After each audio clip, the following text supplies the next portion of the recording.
Mesdames, Messieurs, chers jeunes, amoureux de la littérature, amis de la lecture à haute voix, je vous salue. Nous voici donc ensemble pour le deuxième numéro de Bouillon de lecture. Bouillon de lecture, vous le savez désormais, c'est le plaisir de lire et de faire lire. Bouillon de lecture, c'est cet espace qui vous offre l'opportunité de lire à haute voix, mais aussi et surtout de développer, de partager votre amour de la lecture tout autour de vous. Lire ou ne pas lire, telle est la question. Lire pourquoi? Lire, ça sert à quoi? Je crois que chacun d'entre nous a sa réponse. Chacun d'entre nous sait pourquoi il doit lire, sait pourquoi il ne doit pas lire. Et les écrivains de tout temps ont parlé de l'amour et de la nécessité de lire. Les écrivains existent parce qu'il y a des lecteurs, mais les lecteurs aussi existent parce qu'il y a des écrivains. On lit parce qu'il y a ceux qui écrivent et on écrit parce qu'on est sûr que derrière, il y a ceux qui lisent. Voici ce que dit Fatou Diom à propos de la lecture. Fatou Diom, vous la connaissez très certainement, c'est cette célèbre écrivaine sénégalo-française, membre de l'Académie des lettres de la Belgique. Elle est auteure de ce livre paru en 2003 et qui a fait son plus grand succès, Le ventre de l'Atlantique. Elle a publié entre autres aussi Les veilleurs de Sangomar. Elle a écrit ce livre que j'ai ici, Impossible de guérir. Elle a publié en 2024 ce dernier livre, Le verbe libre ou le silence. Fatou Diom nous dit ceci à propos de la lecture, pourquoi elle lit. Je lis parce que la vie ne me suffit pas. Je lis pour m'empêcher de dire des bêtises aux femmes. Je lis pour être ailleurs. Je lis pour devenir toi. Je lis parce que c'est la seule activité au monde qui permet d'être à la fois seul et accompagné. Je lis pour écouter les morts. Je lis pour sortir sans sortir. Mais je lis aussi pour entendre des vivants. Je lis pour ne pas vieillir. Je lis pour échapper à la société autant qu'à moi-même.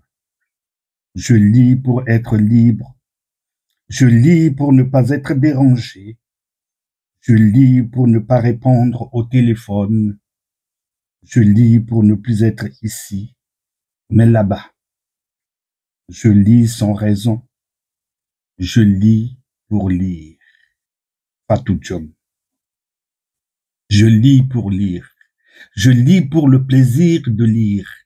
Je lis pour le plaisir de faire lire.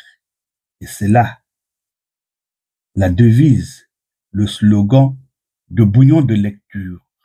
Et puisque nous sommes là pour lire, et comme nous en avons pris l'habitude, je vais commencer par un poème, je vais terminer par un poème, et entre les deux, je lirai des extraits de romans et d'essais.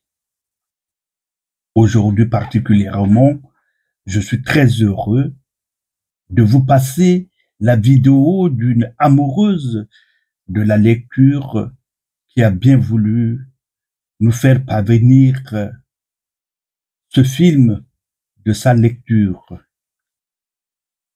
J'en profite justement pour vous demander, pour vous exercer toutes et tous à vous mettre à la lecture, à vous réconcilier avec la lecture. Et si le cœur vous en dit, n'oubliez pas de m'envoyer des vidéos de vous lisant ou de vos enfants. Oui, pas chers parents. Développez le goût de la lecture, cultivez la passion de la lecture à vos enfants. Si chaque parent pouvait offrir, entre autres cadeaux, un livre à ses enfants pendant les différents événements familiaux, anniversaires, baptêmes, etc., je crois que nous réussirons tous ensemble à développer ce goût, cette passion du livre et de la lecture. Je commence donc par ce poème de Louis-Philippe d'Alembert. Louis-Philippe d'Alembert, c'est un écrivain haïtien. Le poème a pour titre Mémoire d'hiver. Et il commence par cette citation de Milan Kundera. Je crois au silence plus fort que la beauté, plus fort que tout. Ô fête de ceux qui se comprennent en silence. Le livre du rire et de l'oubli.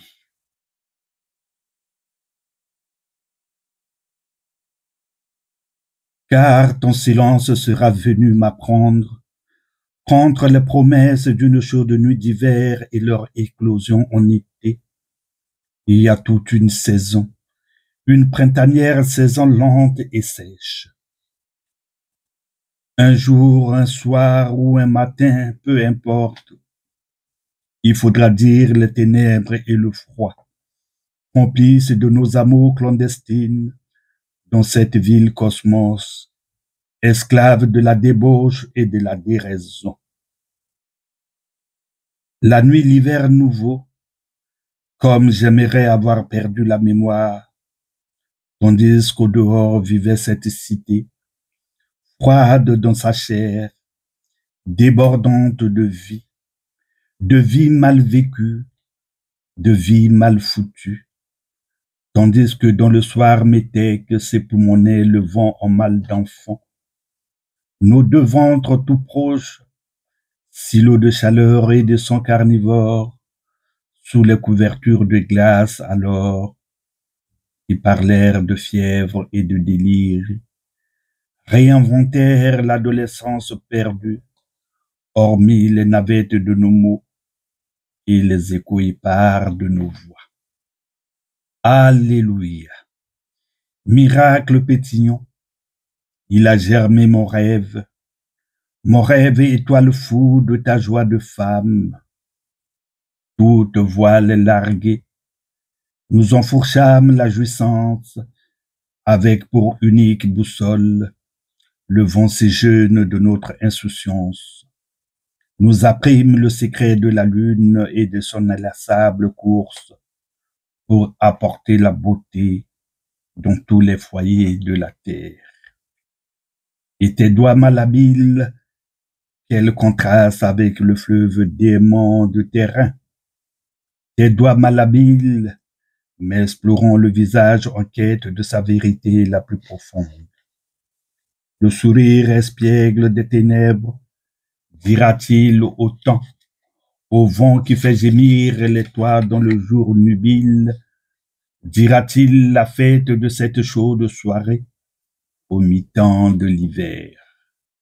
Longtemps après rébège, nos souvenirs debout, rediront chaque minute en feu de cette nuit de paille aux amants à naître, aux amoureux de l'amour, son éclat sera leur nouvelle hymne de vie.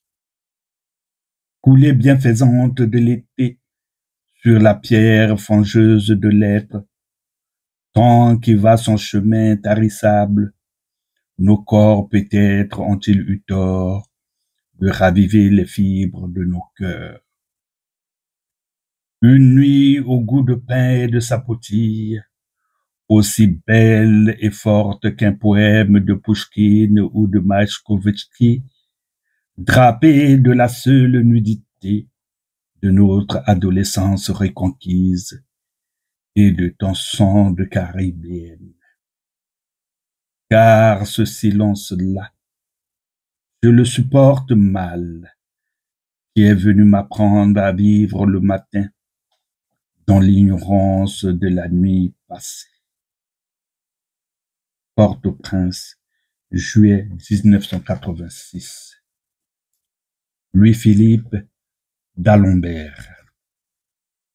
Poursuivons notre marche de lecteur par ce livre, Le parfum des fleurs la nuit, écrit par Leila Asman, prix Goncourt de littérature. Elle a à son actif plusieurs romans. C'est une écrivaine maroco-française. Dans ce livre, vous trouverez son secret de l'écriture, l'environnement qu'elle se crée pour pouvoir écrire.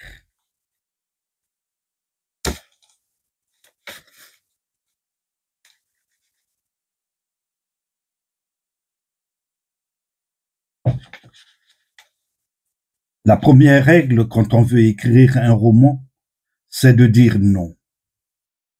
Non, je ne viendrai pas boire un verre. Non, je ne peux pas garder mon neveu malade. Non, je ne suis pas disponible pour déjeuner, pour une interview, une promenade, une séance de cinéma. Il faut dire non si souvent que les propositions finissent par se raréfier, que le téléphone ne sonne plus et qu'on en vient à regretter de ne recevoir par mail que des publicités. Dire non est passé pour misanthrope, arrogant, maladivement solitaire, érigé autour de soi, un mur de refus contre lequel toutes les sollicitations viendront se fracasser. C'est ce que m'avait dit mon éditeur quand j'ai commencé à écrire des romans. C'est ce que je lisais dans tous les essais sur la littérature, de Roth à Stevenson, en passant par Hemingway qui le résumait d'une manière simple et triviale. Les plus grands ennemis d'un écrivain sont le téléphone et les visiteurs. Il ajoutait que de toute façon, une fois la discipline acquise, une fois la littérature devenue le centre, le cœur, l'unique horizon d'une vie, la solitude s'imposait. Les amis meurent ou ils disparaissent, lassés peut-être par nos refus. Depuis quelques mois, je me suis astreinte à cela, à mettre en place les conditions de mon isolement. Le matin, une fois mes enfants à l'école, je monte dans mon bureau et je n'en sors pas avant le soir. Je coupe mon téléphone, je m'assois à ma table ou je m'allonge sur le canapé. Je finis toujours par avoir froid et à mesure que les heures passent, j'enfile un pull, puis un deuxième, pour finalement m'enrouler dans une couverture. Mon bureau fait 3 mètres sur 4. Sur le mur de droite, une fenêtre donne sur une cour d'où montent les odeurs d'un restaurant. Odeur de lessive et de lentilles au lardon. En face, une longue planche en bois me sert de table de travail. Les étagères sont encombrées de livres d'histoire et de coupures de journaux. Sur le mur de gauche, j'ai collé des post-it de différentes couleurs. Chaque couleur correspond à une année. Le rose pour 1953, le jaune pour 1954, le vert pour 1955. Sur ces bouts de papier, j'ai noté le nom d'un personnage, une idée de scène. Mathilde au cinéma, Aïcha dans le champ de Cognassi. Un jour où j'étais inspiré, j'ai établi la chronologie de ce roman sur lequel je travaille et qui n'a pas encore de titre. Il raconte l'histoire d'une famille dans la petite ville de Meknès entre 1945 et l'indépendance du royaume. Une carte de la ville, datant de 1952, est étalée sur le sol. On y voit de façon très nette les frontières entre la ville arabe, le Méla juif et la cité européenne. Aujourd'hui n'est pas un bon jour. Je suis assise depuis des heures sur cette chaise et mes personnages ne me parlent pas. Rien ne vient, ni un mot, ni une image, ni le début d'une musique qui m'entraînerait à poser des phrases sur ma page. Depuis ce matin, j'ai trop fumé. J'ai perdu mon temps sur des sites internet. J'ai fait une sieste, mais rien n'est venu. J'ai écrit un chapitre que j'ai ensuite effacé. Je repense à cette histoire que m'a racontée un ami. Je ne sais pas si elle est vraie, mais elle m'a beaucoup plu. Pendant qu'il rédigeait Anna Karénine, Léon Tolstoï aurait connu une profonde crise d'inspiration. Pendant des semaines, il n'a pas écrit une ligne. Son éditeur, qui lui avait avancé une somme considérable pour l'époque, s'inquiétait du retard du manuscrit et devant le silence du maître qui ne répondait pas à ses lettres, décida de prendre le train pour l'interroger. À son arrivée, le romancier le reçut et quand l'éditeur lui demanda où en était son travail, Tolstoï répondit: Anna Karénine est partie. J'attends qu'elle revienne. Loin de moi l'idée de me comparer au génie russe ou le moindre de mes romans à ses chefs-d'œuvre. Mais c'est cette phrase qui m'obsède. Anna Karénine est partie. Moi aussi. Il me semble parfois que mes personnages me fuient, qu'ils sont allés vivre une autre vie et qu'ils ne reviendront que quand ils l'auront décidé.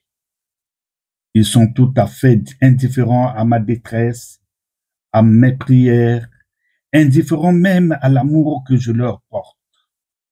Ils sont partis et je dois attendre qu'ils reviennent. Quand ils sont là, les journées passent sans que je m'en rende compte. Je marmonne, j'écris aussi vite que je peux, car j'ai toujours peur que mes mains soient moins rapides que le fil de mes pensées. Je suis alors terrifié à l'idée que quelque chose vienne briser ma concentration, comme un funambule qui ferait l'erreur de regarder en bas. Quand ils sont là, ma vie tout entière tourne autour de cette obsession. Le monde extérieur n'existe pas. Il n'est plus qu'un décor dans lequel je marche, comme illuminé à la fin d'une longue et douce journée de travail. Je vise en aparté. La réclusion m'apparaît comme la condition nécessaire pour que la vie advienne. Comme si, en m'écartant des bruits du monde, en me protégeant, pouvait enfin émerger un autre possible. Il était une fois. Dans cet espace clos, je m'évade, je fuis la comédie humaine, je plonge sous l'écume épaisse des choses. Je ne me ferme pas au monde, au contraire, je l'éprouve avec plus de force que jamais. L'écriture est discipline. Elle est renoncement au bonheur, aux joies du quotidien. On ne peut chercher à guérir ou à se consoler. On doit au contraire cultiver ses chagrins comme les laborantins cultivent des bactéries dans des bocaux de verre. Il faut rouvrir ses cicatrices, remuer les souvenirs raviver les hontes et les vieux sanglots. Pour écrire, il faut se refuser aux autres, leur refuser votre présence, votre tendresse, décevoir vos amis et vos enfants. Je trouve dans cette discipline à la fois un motif de satisfaction, voire de bonheur et la cause de ma mélancolie. Ma vie tout entière est dictée par des je dois. Je dois me taire, je dois me concentrer, je dois rester assise, je dois résister à mes envies. Écrire, c'est s'entraver. Mais de ces entraves même naît la possibilité d'une liberté immense, vertigineuse. Je me souviens du moment où j'en ai pris conscience. C'était en décembre 2013 et j'étais en train d'écrire mon premier roman, Dans le jardin de l'ogre. J'habitais à l'époque sur le boulevard Rochechouart. J'avais un petit garçon, je devais profiter des moments où il était à la garderie pour écrire. J'étais assise à la table de la salle à manger, face à mon ordinateur et j'ai pensé. À présent, tu peux dire absolument tout ce que tu veux. Toi, l'enfant poli qui a appris à se tenir, à se contenir, tu peux dire ta vérité. Tu n'es obligé de faire plaisir à personne. Tu n'as pas à craindre de peiner qui que ce soit. Écris tout ce que tu voudras. Dans cet immense espace de liberté, le masque social tombe. On peut être une autre. On n'est plus défini par un genre, une classe sociale, une religion ou une nationalité. Écrire, c'est découvrir la liberté de s'inventer soi-même et d'inventer le monde.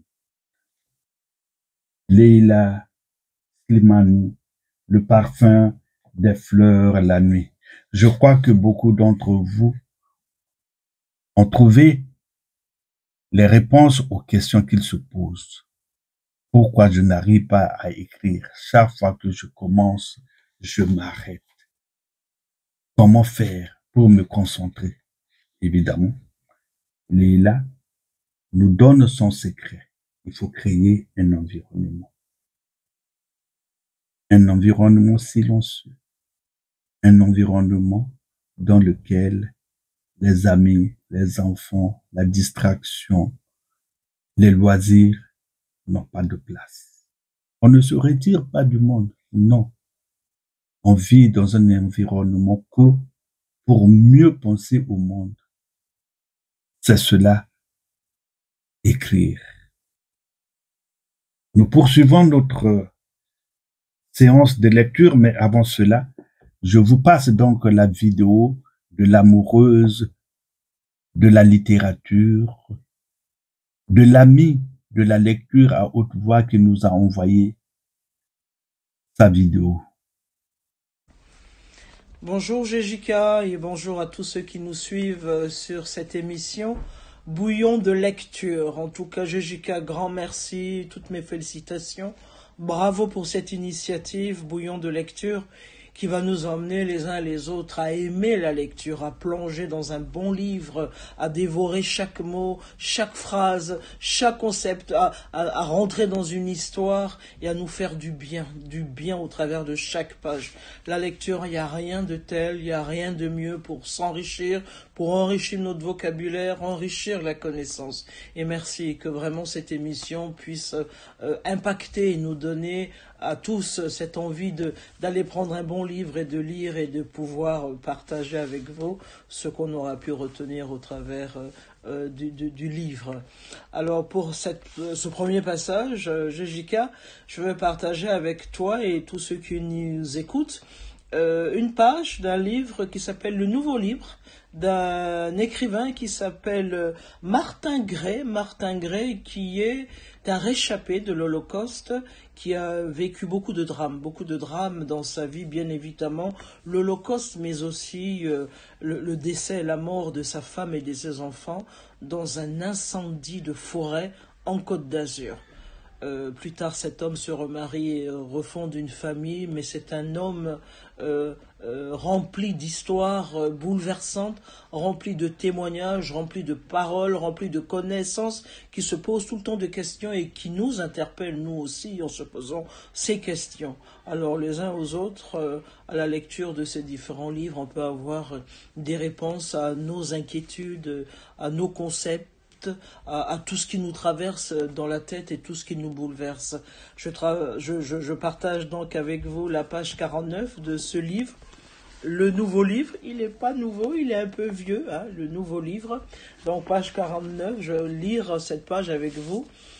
Cette page donc de cet écrivain Martin Gray, dans ses livres dans lesquels je plonge périodiquement, je plonge souvent pour aller ouvrir un peu mes connaissances, mon entendement. Voilà. Page 49. L'homme a voulu connaître. Il est allé à la rencontre de l'inconnu. Océans et déserts traversés, espaces conquis, univers visités par les télescopes, puis parcourus par les fusées et bientôt par les hommes. La connaissance est le projet de l'homme qui a voulu s'emparer du mystère qui l'entourait. Mais la connaissance n'est pas un but en soi. Pourquoi connaître le monde si j'ignore qui je suis? Pourquoi décrire l'univers et le conquérir si je reste prisonnier de mes ignorances? L'homme de la connaissance apparaît souvent comme un primitif, un ignorant, quand il s'agit pour lui de connaître l'autre homme ou de se connaître soi. C'est que la connaissance donne l'orgueil et l'illusion de la puissance. L'homme croit, parce qu'il a mis l'univers en chiffres, que le mystère des origines s'est dissipé alors que le savoir n'a fait que remplacer des frontières par d'autres et que le mystère demeure. Et si la connaissance, la haute connaissance, n'était que l'acceptation du mystère? Mais l'homme s'est aveuglé par le savoir acquis. Nos enfants à la tête encombrée encore de données, souvent inutiles. Nos sociétés et nos livres sont pleins de mots et de chiffres qui n'enferment que la matière. Et nous croyons, parce que les choses sont devenues nos prisonnières, être maîtres de nous-mêmes et de notre destin. Et si cette connaissance des apparences nous avait rendus esclaves de ce que nous imaginons contrôler? Si pour connaître, il fallait d'abord connaître le moi. Voilà, merci Jessica. À très bientôt. En tout cas, félicitations et un grand merci pour cette émission Bouillon de lecture. Bye bye. Poursuivons donc notre promenade de lecteur, notre marche d'amoureux de la lecture par ce livre, Une colère noire de Ta-Nehisi Coates, Lettre à mon fils. C'est un livre qui fut un livre phénomène au moment de sa parution. Et ce livre a été traduit en français 2 fois. D'abord sous le titre Une colère noire et tout dernièrement en 2024 ou fin 2023 sous le titre Entre le monde et moi, lettre à mon fils. J'aime bien cette traduction, peut-être parce que je l'ai lu avant. Et si on a changé le titre, certainement, bon, il y a eu une mauvaise interprétation du titre Une colère noire. Bon, bref, moi j'aime bien Une colère noire. Et le livre commence ainsi. Fils, dimanche dernier, la présentatrice d'une célèbre émission d'actualité m'a demandé ce que signifiait cette expression que j'utilise souvent. Perdre mon corps. L'émission a été diffusée depuis Washington et j'étais installé dans un autre studio situé à Manhattan. Un satellite annulait les kilomètres qui nous séparaient, mais aucune technologie n'aurait pu combler le fossé entre nos deux mondes le sien et celui au nom duquel j'étais invité à parler. Lorsqu'on a posé cette question, son visage a disparu de l'écran pour faire défiler quelques phrases que j'avais publiées cette semaine-là. Elle les a lues à l'intention des téléspectateurs et quand elle a eu fini, elle est revenue sur le sujet de mon corps sans prononcer le mot pour autant. Je suis désormais habitué à ce que des personnes intelligentes m'interrogent sur mon corps sans saisir la portée de leurs questions. Plus précisément, la présentatrice voulait savoir pourquoi j'affirmais que le progrès de l'Amérique blanche, ou plutôt le progrès de ces Américains qui se croient blancs, de ces croyants, était fondé sur le pillage et sur la violence. En l'écoutant, j'ai senti monter en moi une tristesse ancienne, profonde et confuse. La réponse à cette question, c'est la mémoire des croyants eux-mêmes. C'est l'histoire américaine. Il n'y a rien d'exagéré dans ce que j'écris là. Les Américains vouent un culte à la démocratie, au point qu'ils ont très peu conscience de l'avoir parfois trahi. Mais la démocratie est un Dieu miséricordieux. Aucun individu ni aucune nation ne peut se croire immunisé contre les hérésies qu'a perpétrées l'Amérique, la torture, le vol et l'esclavage, tant elles sont répandues. En vérité, les Américains n'ont jamais trahi leur Dieu au sens strict. Lorsqu'Abraham Lincoln déclarait en 1863 que la bataille de Gettysburg devait garantir que le gouvernement du peuple, par le peuple et pour le peuple, ne disparaisse pas de la surface de la terre, ce n'était pas un simple vœu pieux. Au début de la guerre de sécession, les États-Unis d'Amérique pouvaient s'enorgueillir d'un taux de participation électorale parmi les plus élevés au monde. La question n'est pas de savoir si Lincoln parlait réellement du gouvernement du peuple, mais plutôt de comprendre quel sens politique notre pays, au cours de son histoire, a donné au mot peuple. 1863, peuple ne désignait ni ta mère, ni ta grand-mère, ni toi, ni moi. Nous ne faisions pas partie du peuple américain. Ainsi, le problème de l'Amérique n'est pas d'avoir trahi le gouvernement du peuple, mais d'avoir accordé à certaines personnes, et pas à d'autres, le droit d'être nommé peuple. Tout ceci nous mène vers un idéal tout aussi important, que les Américains considèrent comme acquis sans jamais le revendiquer délibérément. Les Américains croient en la réalité de la race en tant que caractéristique définie et incontestable du monde naturel. Le racisme, ce besoin d'attribuer des caractéristiques physiques très précises aux individus, puis de les humilier, de les asservir et de les détruire, découle inévitablement de ce postulat immuable. Ainsi, le racisme devient l'enfant innocent de mère nature et l'on en vient à déplorer des événements tels que le commerce triangulaire ou la déportation des Amérindiens, le passage du milieu ou la piste des larmes, comme on le ferait pour un tremblement de terre, une tornade ou tout autre phénomène dépassant le pouvoir des hommes. La race naît du racisme et non le contraire. La façon dont on nomme les gens n'a jamais été une affaire de généalogie ni de physiognomonie. Elle est plutôt une affaire de hiérarchie. Les différences de couleur de peau et de nature de cheveux remontent à la nuit des temps.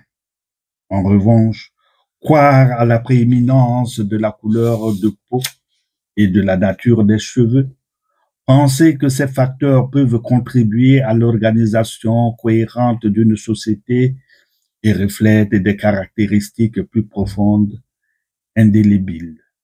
Voilà l'idée nouvelle qui fonde ce nouveau peuple, qui a été conduit à croire, contre toute évidence et de manière tragique, qu'il est blanc.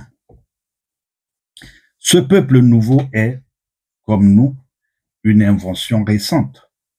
À l'inverse d'une autre, son nouveau nom n'a aucune signification particulière, si ce n'est qu'il est lié à une entreprise criminelle de domination. Avant d'être blancs, ces gens nouveaux étaient autre chose. Ils étaient catholiques, corses, gallois, mennonites, juifs. Et si notre idéologie nationale devient un jour réalité, alors ces gens changeront de nom à nouveau. Peut-être deviendront-ils vraiment américains et offriront-ils une origine plus noble à leur mythe. Je n'en sais rien. À l'heure actuelle, il faut bien le dire, le processus d'uniformisation des tribus disparates dans une égale blancheur, l'essor de cette croyance que l'on est blanc, ne se sont pas produits simplement en allant à des dégustations de vin ou à des barbecues de quartier. Ils sont le résultat d'un pillage, celui de la vie, de la liberté, du travail et de la terre. Ce pillage se manifestait par des dos fouettés à vif, des membres enchaînés, des rebelles étranglés, des familles détruites, le viol des mères, le trafic de leurs enfants et bien d'autres choses, toutes conçues d'abord et avant tout pour nous confisquer, à toi et à moi, le droit de protéger et de maîtriser notre propre corps. Ce nouveau peuple, en cela, n'est pas original. Peut-être a-t-il existé au cours de l'histoire. Une grande puissance dont l'expansion n'a pas nécessité l'exploitation violente d'autres corps humains. Si c'est le cas, je n'en ai pas connaissance. Mais la banalité de cette violence n'excusera jamais l'Amérique, parce que l'Amérique se veut différente. L'Amérique se croit exceptionnelle. Elle se voit comme la nation la plus grande et la plus noble qu'il n'ait jamais existé. Une héroïne solitaire protégeant la citadelle blanche et démocratique des terroristes, des despotes, des barbares et autres ennemis de la civilisation. Mais on ne peut pas en même temps prétendre être surhumain et plaider que l'erreur est humaine. Prenons au mot nos compatriotes et leurs prétentions au caractère exceptionnel de l'Amérique. Essayons de soumettre notre pays à des critères moraux eux-mêmes exceptionnels. La tâche est difficile du fait de tout un dispositif idéologique et culturel qui nous incite à prendre l'innocence de l'Amérique pour acquise et à ne pas nous poser trop de questions. Il est si facile de détourner le regard, de vivre avec les conséquences de notre histoire et d'ignorer l'infamie perpétrée en notre nom à tous. Toi et moi. Nous n'avons jamais vraiment eu ce luxe. Je pense que tu le sais. Je t'écris dans ta 15e année. Je t'écris car cette année, tu as vu Eric Garner se faire étrangler et tuer pour avoir vendu des cigarettes. Car tu sais désormais que Renisha McBride a été abattue parce qu'elle a appelé à l'aide, que John Crawford a été tué parce qu'il déambulait dans les rayons d'un grand magasin. Tu as vu des hommes en uniforme assassinés de leur voiture, Tamir Rice, un enfant de 12 ans qu'ils avaient juré par serment de protéger. Tu as vu des hommes dans ce même uniforme tabasser Marlène Pinnock, une grand-mère sur le bas-côté d'une route. Et tu sais à présent, si jamais tu l'ignorais encore, que les services de police de ton pays ont été dotés du pouvoir de détruire ton corps. Peu importe que cette destruction soit le résultat d'une réaction malencontreuse et excessive. Peu importe qu'elle soit le fruit d'un malentendu. Peu importe qu'elle découle de la stupidité de certaines lois. Si tu vends des cigarettes sans en avoir l'autorisation légale, ton corps peut être détruit. Si tu manifestes de la colère contre ces gens qui essayent de l'enfermer, si tu empruntes un escalier trop sombre, ton corps peut être détruit. Les auteurs de cette destruction auront rarement des comptes à rendre. Pour la plupart, ils percevront leur retraite. Cette destruction n'est que la forme superlative d'une domination dont les prérogatives incluent la fouille, la détention, le passage à tabac et l'humiliation. Tout ceci est une histoire banale pour les Noirs. Tout ceci est de l'histoire ancienne. Personne n'est tenu responsable. Il n'y a rien de purement diabolique chez ces exterminateurs, pas plus que dans le monde actuel. Ces gens qui détruisent mettent tout simplement en pratique les lubies de notre pays en interprétant au pied de la lettre son patrimoine et son héritage.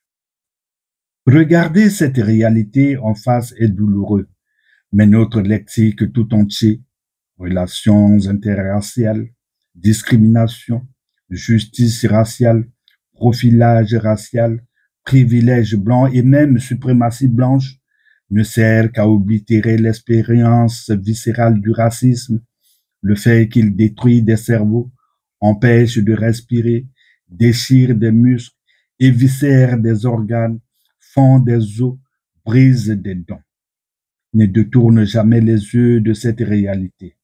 Rappelle-toi toujours que la sociologie, l'histoire, l'économie, les graphiques, les tableaux, les statistiques finissent tous par s'abattre sur le corps avec une violence inouïe. Une colère noire ou encore entre le monde et moi, selon les traductions de Ta-Nehisi Coates.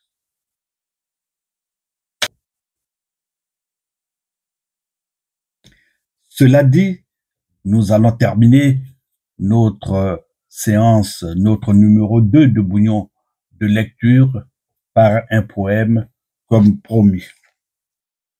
Ce poème, je l'ai choisi, je l'ai tiré du livre Ewa Rwanda de Dorcy Rungamba, Lettres aux absents.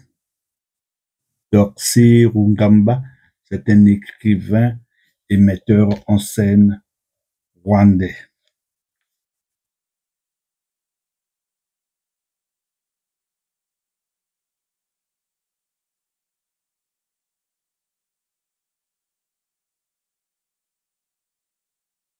Les jours me dévorent avec délectation, avec plus de voracité que des bêtes sauvages.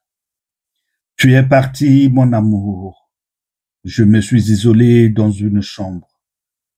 Pour mon entourage, je ressemble à une loque, alors qu'hier encore, mon nom était d'essence. Les cordes de ma cithare se nouent à mon contact. Tu es parti et elle s'est enrouée. Reviens-moi au plus vite, réveillez ce corps engourdi. Ne traîne pas avant que je ne m'oublie. Je chanterai toujours la danse de l'amour, qui ne frémit ni aux heures sombres, ni de la fureur du monde, qui ne se fane jamais, ni ne se console dans la haine. Je célébrerai la danse de la joie, et même la danse des guerriers, puisqu'en regardant ton froid, j'y vois toujours la même foi. Voilà, c'est donc terminé pour bouillon de lecture numéro 2. Mais permettez-moi de dire un mot pour insister tout simplement sur les bienfaits de la lecture et sur la nécessité d'apprendre, de cultiver, de développer en nos enfants la passion, le goût de la lecture.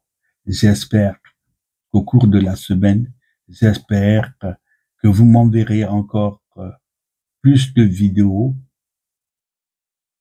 Ainsi, nous continuerons ensemble cette aventure qui est la mienne, mais qui est aussi la vôtre. Merci.